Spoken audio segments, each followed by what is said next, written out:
ध्यान से देखिएगा। अब हम लोग जो है अपवर्तनांक का प्रकाश की चाल से संबंध पढ़ेंगे। प्रकाश की चाल से क्या संबंध होता है अपवर्तनांक में, उसके बारे में हम अध्ययन करेंगे। अगर हम बात करें तो किसी माध्यम का अपवर्तनांक जो होता है, किसी भी माध्यम का जो अपवर्तनांक होता है, प्रकाश की निर्वात में चाल और उस माध्यम में प्रकाश की चाल के अनुपात की क्या होता है, बराबर होता है। जैसे हम बात करें, यहाँ पर देखिए, थोड़ा सा ध्यान दें, ये हमारा एक जो है जल है, तो जल का अपवर्तनांक क्या है। अगर कोई पूछे कि जल का अपवर्तनांक क्या है, तो सी निर्वात में प्रकाश की चाल है 3×10⁸ मीटर प्रति सेकेंड, और इस जल में प्रकाश की चाल क्या है। अगर मान लेते हैं कि V और W बराबर, हम मान लेते हैं 2×10⁸ मीटर प्रति सेकेंड है। ध्यान से देखिएगा, तो जल का अपवर्तनांक जो होगा, जल का अपवर्तनांक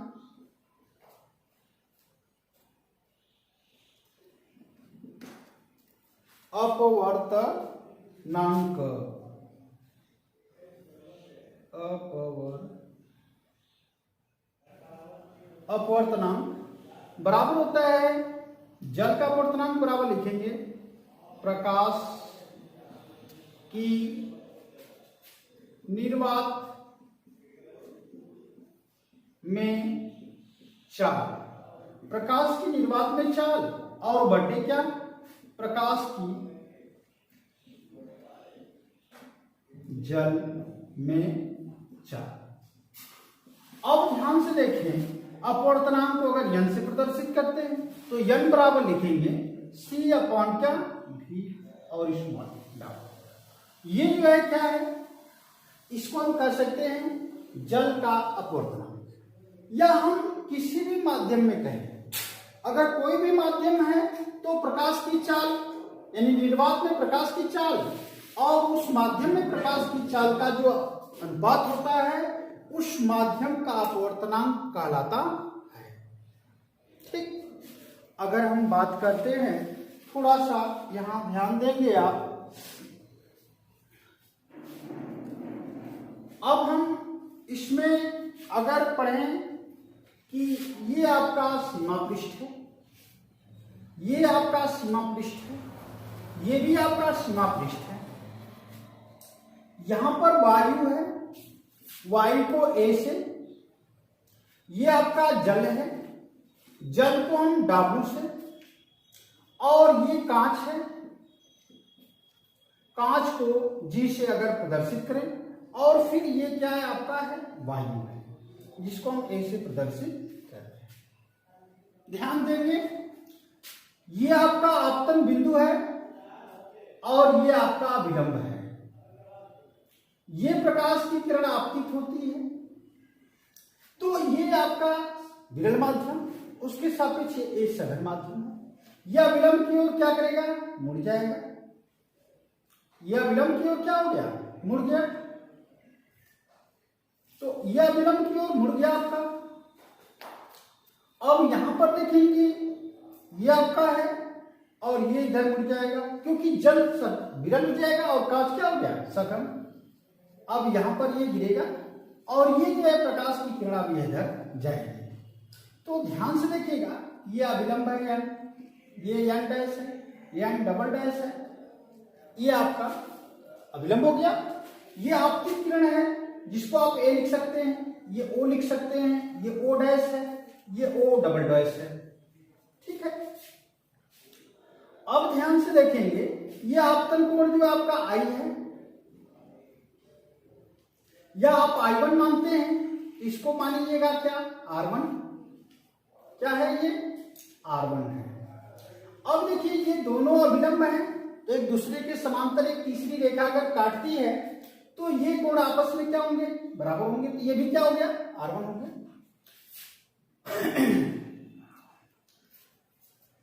ये अगर R2 मानते हैं तो ये भी क्या होगा, आपका R2 होगा। क्योंकि ये और इसके समानांतर है तो ये आपका R2 हो जाएगा और फिर यह कोण इस कोण की क्या हो जाएगा बराबर, यानी I के I1 हो जाएगा। अब ये चित्र आप भली बात समझ गए होंगे, अगर नहीं समझे तो फिर से एक बार देखें। ये आपका एक माध्यम है वायु, उसी के नीचे ये माध्यम जल है, उसी के नीचे ये कांच है और उसके नीचे ये फिर क्या है वायु। 4 माध्यम है, वैसे तो 3 माध्यम है लेकिन ये नीचे लेकर के वायु को 4 सतह है, 1 2 3 और ये 4। ये आपकी आपतित किरण है, ये आपका आपतन बिंदु है, ये अभिलंब उस पर खींचे हैं तो ये आपतन कोण हो गया, ये अपवर्तन कोण हो गया। अगर इसको I1 मानते इसको तो R1 मानेंगे। अब ये देखें कि यह अभिलंब इसके समानांतर है तो यह कोण इस कोण के क्या होगा बराबर होगा, यानी इसका अपवर्तन कोण इसके आपतन कोण के बराबर हो गया।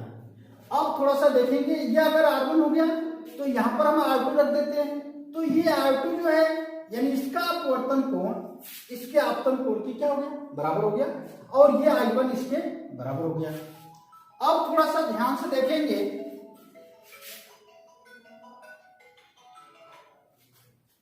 इसके बाद आप ध्यान से देखेंगे कि वायु के सापेक्ष जल का अपवर्तनांक हम लिखें, वायु के सापेक्ष जल का अपवर्तनांक तो लिखेंगे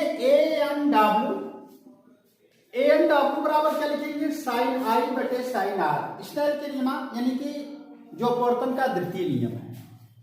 तो ये लिखेंगे साइन I1 अब बटे क्या साइन R1, ये समीकरण नंबर आपका 1 हो गया।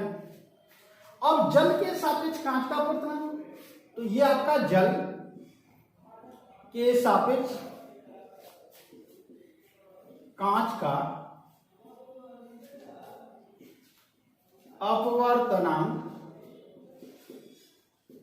तो WNG बराबर लिखेंगे साइन R1 और बटे क्या साइन R2, लिखिएगा sign R1 upon sine R2, यानी कि आपतन कोण की ज्या और अपवर्तन कोण की ज्या अपवर्तनांक के बराबर होती है। तो ये समीकरण नंबर आपका 2 हो गया।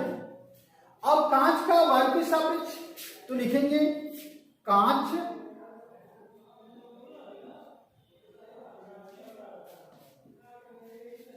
के सापेक्ष वायु का अपवर्तनांक तो GNA बराबर लिखेंगे sign R2 upon sine I1, समीकरण नंबर 3 हो गया।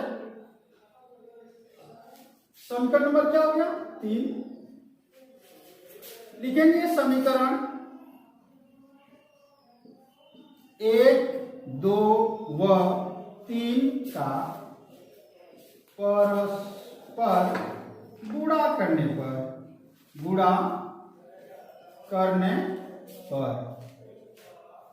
तो ANW गुणे WNG गुणे GNA बराबर क्या हो जाएगा sign I1 upon sine R1 बराबर गुणे रहेगा sign R1 upon sine R2 और गुणे sign R2 upon sine I1 है। अब ध्यान से देखेंगे, ये इससे कट जाएगा, ये वाला इससे कट गया, ये इससे कट जाएगा, तो ANW गुणे WNG गुणे GNA बराबर क्या हो जाएगा 1। तो थोड़ा सा ध्यान से देखेंगे, ANW WNG और GNA बराबर 1 भी लिख सकते हैं, इतना भी प्रूव करके छोड़ दें, या आप लिखेंगे क्या, ये WNG बराबर लिखेंगे क्या 1 बटे ANW गुणे GNA। अगर इनके क्रम को देखें तो ध्यान से देखें ANG बराबर हम लिख सकते हैं 1 बटे GNA, ठीक है। तो अब देखिए 1/GN में कौन क्या लिख सकते हैं, WNG बराबर लिख सकते हैं ANG अब बटे AN क्या W, यानी इस रूप में भी हम लिख सकते। ये भी आप याद करें, ये भी आपको याद करना है कि अगर ये जो चिन्ह है, जैसे मान लीजिए ANW है तो हम इसको जो 1/WNG लिख सकते हैं, यानी इस रूप में भी हम लिख सकते हैं। क्यों लिखेंगे ये ध्यान से देखेंगे। अगर इसको देखा जाए, यहीं पर देखें आप थोड़ा सा ध्यान से, तो ANW बराबर साइन आई और बटे क्या हो जाएगा साइन आर, यानी I1 और ये R1 हो गया। इसके लिए यानी वायु के सापेक्ष जल का पूर्णांक है। अगर यहां पर देखा जाए तो WNG, अगर WNA के बारे में अगर देखा जाए तो ये साइन R1 साइन क्या हो जाएगा R1 बटे साइन क्या R I1। तो इनका अगर गुणा करते हैं तो ANW और गुणे WNA बराबर क्या हो जाएगा साइन I1 अपान क्या साइन R1 और गुणे साइन R1 अपान क्या साइन I1। तो ये इससे कट जाएगा, अर्थात ANW गुणे WNA बराबर क्या हो गया 1। तो ANW बराबर हम लिख सकते 1/WNA, इस तरह से भी हम लिख सकते। ये रहा 3 सतहों के बीच यह अपवर्तनांक आपको ज्ञात करने का तरीका, यानी कि 2 सतहों के बीच भी आप ज्ञात कर सकते हैं, 3 सतहों के बीच ज्ञात कर सकते हैं, यानी प्रकाश किरणों की उत्क्रमणीयता की जांच भी की जा सकती है। अब थोड़ा सा देखेंगे हम इस पर जो प्रश्न है, आपका ये लेसन जो है समाप्त है। इस पर जो प्रश्न बनते हैं उन प्रश्नों के बारे में हम थोड़ा सा अध्ययन करेंगे।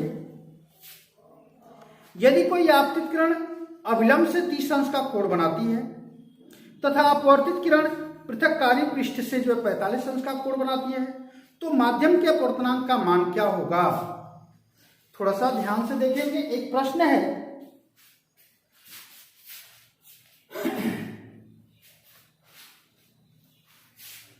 इस प्रश्न में आप क्या पढ़ेंगे उसके बारे में हम आपको बताएंगे। प्रश्न में क्या लिखा है उस प्रश्न को आप भली बात पढ़ें। जिस भी प्रश्न को आपको हल करना हो उसको बाकायदे पढ़िए और उसके बाद तब जाकर के आप उसको हल करिए, आसानी से हल हो पाएगा। यदि कोई आपतित किरण अविलंब से 30 अंश का कोण बनाती है, ये ध्यान से देखेंगे, ये सीमा पृष्ठ है, ये अविलंब है, ये आपकी आपतित किरण है, ये कितने अंश का कोण बनाती है 30 अंश का कोण बनाती है, ठीक। तथा अपवर्तित किरण पृथक्कारी पृष्ठ से 45 अंश का कोण बनाती है और ये अपवर्तित किरण है और ये इसके साथ क्या करती है 45 अंश का कोण बनाती है। तो ध्यान से देखेंगे, अगर I का मान छोटा है और R का मान क्या है बड़ा है, तो पहला माध्यम आपका क्या होगा, पहला माध्यम आपका क्या होगा, पहले माध्यम को हम सघन माध्यम और दूसरे माध्यम को क्या कहेंगे विरल माध्यम। लेकिन ये R का मान नहीं है भाई, ध्यान से देखना, ये जो इसके बीच का कोण है, तो ये कोण कितने अंश का होगा, तो ये पूरा कोण यहां से यहां तक 90 होगा, इसमें से 45 काट देंगे तो ये भी 45 डिग्री आ जाएगा। तो ये लिखेंगे अपवर्तनांक पूछ रहा है, तो 1 और 2 बराबर क्या लिखेंगे साइन I यानी साइन 30 अंश अब बटे साइन क्या 45 अंश। तो साइन का 1/2 और 1/2 मान होता है, इसका ऊपर गुणा कर दीजिए, कड़ी में 2/2 हो जाएगा। तो अब इसको देखिए, कड़ी में 2 और बटे कड़ी में 2 गुणे कड़ी में 2 कर दीजिएगा, ये कट जाएगा, तो 1/2 इसका क्या हो जाएगा अपवर्तनांक हो जाएगा। यानी इस प्रकार से आप प्रश्नों को हल कर पाएंगे। अब करें कि हीरे का अपवर्तनांक कितना होता है, तो 2.42 आपको ये याद रखना होगा। अब इसमें जो है जो भी प्रश्न दिए हैं आप उन प्रश्नों को हल कर लें और जो आपको समझ में ना आए उसको आप जो है पूछ सकते हैं। धन्यवाद।